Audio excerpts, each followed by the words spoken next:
இப்போ காவல்துறை பொறுப்பாளன்னு சொல்கிறீங்க.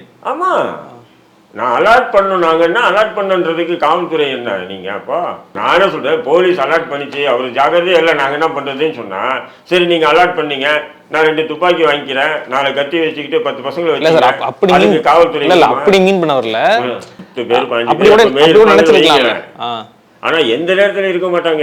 இல்லை எந்த நேரத்துலையுமே அப்படி இருக்க முடியாது. ஆனால் காவல்துறை பிஎஸ்ஓ இருந்துன்னா எப்பவுமே துப்பாக்கி இந்த ரெண்டாவது வந்து இப்போ ரவுடி பசங்களை பொறுத்தவரைக்கும் போலீஸ்காரன் ஒருத்தர் இருந்தால் கிட்ட வர மாட்டாங்க. யாரையாருக்கு போடுறீங்களேங்க, அண்ணாமலைக்கு எடுத்துங்க, பிஜேபி தலைவர், அவருக்கு வந்து ஒரு DSP, 4 inspector, 8 sub inspector, 28 constable போடுறீங்களா இல்லையா? ஏன் போடுறீங்க? அவருக்கு ஏற்கனவே மத்திய அரசு Z பிரிவு ஒன்று கொடுத்துருக்கா இல்லையா? நீங்கள் ஏன் போடுறீங்க? மத்திய அரசில் பாஜக ஆட்சி, அண்ணாமலை மேலே ஒரு தூசு விழுந்தால் கூட நம்ம ஆட்சிக்கு கவுந்துடும், அந்த பயம் தானே.